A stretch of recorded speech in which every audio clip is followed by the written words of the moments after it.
Hi, this is Kathy for Transgender, and this afternoon I was out wandering around taking a short break, and I was in this garden and saw this beautiful butterfly chair, and I thought this might make a beautiful place to make this week's video. The topic for this week, which was suggested by Carly, is that we would talk about the effect all of this discussion about using the restroom of your birth gender and all of the bathroom bills which are in front of a number of different state legislatures have actually had on our using the restroom of our choice. Last Friday I was working in Houston, and when I first went into the office where I had been using the women's restroom for a number of years, I had the project manager there that I was seeing come up to me very politely and say, "We would appreciate it if you would use the gender-neutral bathroom," and show me where that bathroom was. He was not apologetic, he was just very straightforward, and he said, "I just do not want any problems with anybody since we are having such a discussion here in the office about transgender use of bathrooms, and you're one of the people, the only person that we know that's transgender."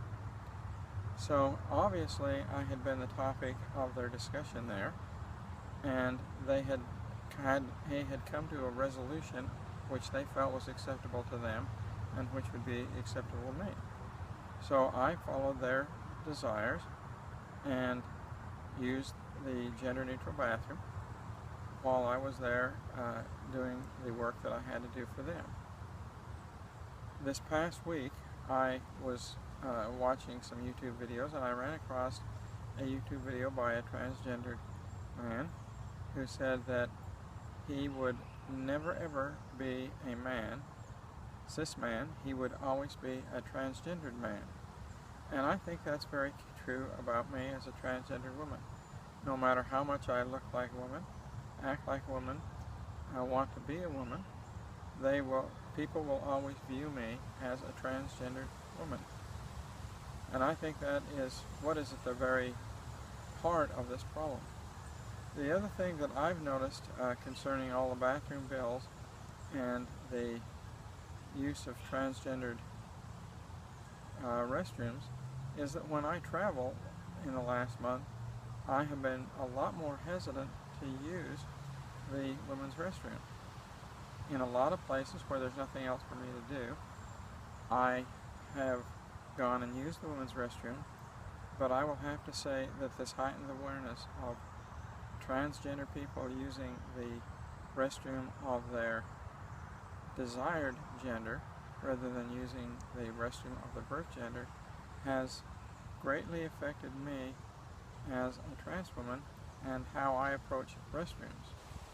In dealing with the transgender situation, I have always made sure that I have a letter in my purse from my therapist that states that I am transgender, and a letter saying that I am on hormone replacement therapy and should be treated as a woman by my doctor, which I visit to get my hormones.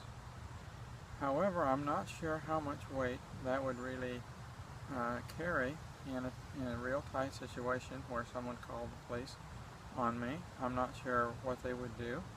I wish I had the gender marker changed on my driver's license and on my state ID, but I do not. And so that is one of the weaknesses I have. In order to have that gender marker changed, I have to have SRS surgery, and I am not able to do that. So I feel that going down the road, I will always have a certain amount of dysphoria or a certain amount of concern whenever I use the women's restroom. I myself will be very happy when this flurry of restroom bills goes through, and when people go back to not thinking about, are you transgender or are you not? I would say that probably 95 to 98% of the time I am not read as being a man, I am read as being a woman, and I am not questioned, and I haven't been questioned for 2 or 3 years about am I transgender and am I a man? However, I can really see the problem for those people who are early in their transition when they are not as passable as they would like to be, and they start using the women's restroom for the first time, or using the restroom of their desired gender rather than their birth gender. I can see that the police are being called. My caution to you as transgender people who are going into the appropriate restroom for your desired gender is that you make sure you have been to your hormone therapist and have a letter from your hormone therapist saying that you are transitioning or are transitioned, and that you have a letter from your doctor saying that your hormones are being treated to be a transgender person.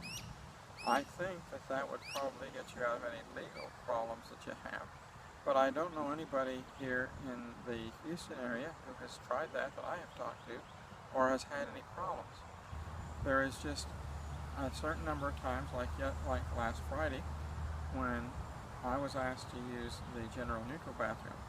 You must realize these people where I'm working knew me before I transitioned, and so they know very much about my transgender history. At other places where they don't know that history, I have not had any problems, and they have never questioned or asked me to go to the appropriate restroom. Well, those are my thoughts for this week. I thank you for joining me. If you like this video, please give it a thumbs up. If you would like to see more videos from Trans by Deaf, please sign up. We would encourage you to sign up. And I will see you again next week.